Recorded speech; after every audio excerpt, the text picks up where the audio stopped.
그래서 이제 미국 쪽에서 차 관세 완화할 수 있는 그런 조치에 대해서 좀 검토를 하고 있다는 소식이 방금 좀 전해졌는데, 자동차 부품 관세 이야기를 하는 것입니다. 그러니까 외국산 완성차에 부과하는 관세와 요 자동차 부품 관세 중복되지 않도록 조정을 하는 내용을 담을 것이라고 하는데요. 트럼프 대통령이 29일에 좀 직접 발표를 할 것으로 예상이 되고, 지금 이제 월스트리트저널에서 이 관련해서 내용이 나왔는데 백악관에서도 부인하지는 않고 있는 상태입니다. 자세히 구체적으로 또 내용을 보면 요 자동차 제조업체들이 미국에서 제조하는 자동차 한 대에 붙는 요 3.75% 정도의 관세 환급할 수 있도록 하겠다. 그리고 요 환급액도 점차적으로 낮춰가겠다라는 것인데, 그 낮춰간 만큼을 축소를 하겠다라는 것이죠. 점진적으로 이제 폐지하는 것으로 그런 수순으로 가게 될 것이고, 이미 낸 업체들 같은 경우에도 소급 적용해서 환급 신청 가능하게끔 하겠다. 트럼프 2기 행정부 쪽에서 요 차 관련 관세 완화를 검토하고 있다는 소식 먼저 짧게 한번 전해드리도록 하겠고요. 자, 두 가지 소식인데, 오늘 테슬라는 0.3%대 소폭의 상승 흐름을 이어갔습니다.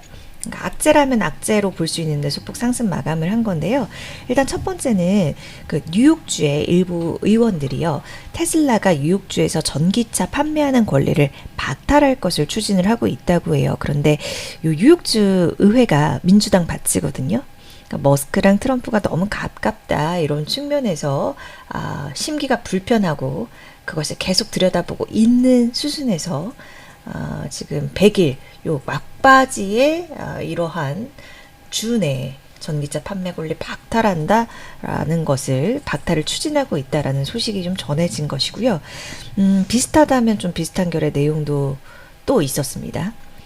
지금 일론 머스크가 정부 효율부에서 일하면서 자기 직책을 이용을 해서 20억 달러, 약 2조 7천억 원 이상 재정적 책임을 피했다라는 주장을 미국 민주당 쪽에서 지금 하고 있는 건데요. 지금 이 머스크가 덧지 들어가가지고 정부 기관 축소 그리고 예산 삭감을 요 주도한 과정 속에서 본인의 회사죠. 테슬라, 뉴럴링크, 스페이스X, XAI 이런 머스크 회사가 원래 11개 연방기관한테 한 65건 정도 규제에 걸리는 게 있었는데, 그러니까 규제에 걸리는 거라면 비용적으로 얽힌 문제를 이야기를 합니다.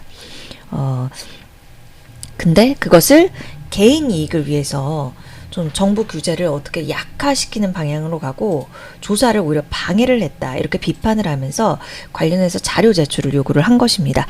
백악관은 이 의혹 완전히 거짓이다, 머스크에 대한 명예훼손이다 이러면서 강하게 즉각 부인을 하기도 했습니다. 일단 크게 세 가지 소식입니다. 요 알파벳이요 50억 달러 한 7조 2천억 원 규모인데 회사채를 발행하는데 이게 5년 만입니다. 그때 2020년에 100억 달러 규모로 발행하고 나서 5년 만인데 유럽에서 발행을 할 계획이라고 합니다. 그래서 이게 어떤 의미이냐, 더 큰 규모로 자사주 매입하고 또 AI 투자에 대한 좀 신호일 수 있다. 이렇게 해석을 해볼 수 있겠고, 그 두 번째는요, 그 딥마인드 있잖아요. 딥마인드 런던 본사 직원이 한 300명 정도 규모로 해서 노조 결성 절차에 들어갔다. 뭐 이런 내용이 또 보도가 됐습니다. 이게 이제 거슬러 올라가면 이제 구글이 요 AI를 뭐 무기라든지 뭐 이런 감시 목적으로, 그러니까 무기라든지 감시 목적으로 활용하지를 않겠다. 이런 기존 서약을 지금 삭제를 했거든요. 그 원칙에서 뭐 군사 기술 포함해서 추구하지 않을 기술 이 목록을 이번에 삭제를 했다고 합니다. 그래서 이 부분도 이제 문제가 되고, 또 이스라엘 군이랑 대규모 클라우드 계약 체결한 부분을 지금 이 노조 결성하려는 측에서는 이 부분이 잘못됐다라고 이야기를 하고 있습니다. 그래서 지금 요 구글 쪽에서는 구체적으로 이 원칙 부분에서 왜 삭제를 했는지 변경 이유에 대해서 이야기를 하고 있지는 않는데, 어쨌든 기존의 그 AI 윤리 원칙이랑 달라지고 있다라는 부분에서 문제 제기를 한 것으로 보이고요. 그리고 마지막으로 중요도는 좀 떨어지는데 CNBC에서 다뤄져서 짧게 말씀을 드리려고요. 지금 지난해에 그 순타르 피차의 CEO 개인 보안 비용으로 827만 달러를 썼는데 이게 그 23년 대비해서 20% 정도 비용이 는 것입니다. 그러니까 개인 이익 때문이 아니라고 선을 그었는데 최근에 S&P 500 기업 중에 여러 곳이 경영진 보안 강화를 위해서 비용을 늘리고 있다고 해요. 이유는 유나이티드 헬스 그 CEO 피격 때문에 그렇게 사망을 하게 되면서 이런 비용을 늘리고 있는 추세다라고 합니다. 이번 주에 M7 기업 가운데 4기업이 실적 발표를 또 하죠. 내일 정도면 마이크로소프트와 같이 메타 발표를 할 텐데 29일입니다. 인공지능 개발자 회의 처음으로 이 라마 컨퍼런스를 개최를 합니다. 이게 원래는 제품 발표 행사랑 동시에 겸해서 치러졌었는데 올해부터 분리돼서 진행이 되는 것입니다.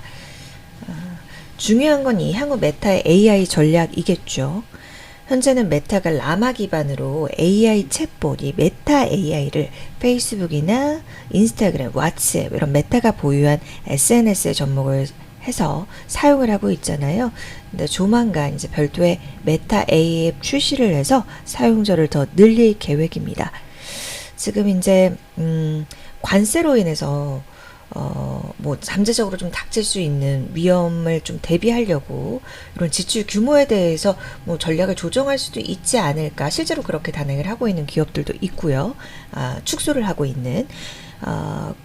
네, 지금 메타가 앞서 이제 92조 원 상당 지출 계획을 AI 인프라 투자 계획에 있어서 밝힌 바가 있었는데 오히려 이거를 이렇게 낮추지 않고 오히려 지출 계획을 상향 조정할 수도 있다. 이렇게 분석가들은 좀 다수 이야기를 하고 있는 상태입니다. 이 밖에 애플이 모건 스탠리가 주가를 220달러에서 235달러로 상향 조정을 하면서 소폭 올랐다 이런 소식도 있었고요. 엔비디아는 오늘 장에서 2%대 떨어지면서 가장 크게 M7 종목 가운데에서 내렸는데 어제 이미 좀 다른 소식이긴 합니다.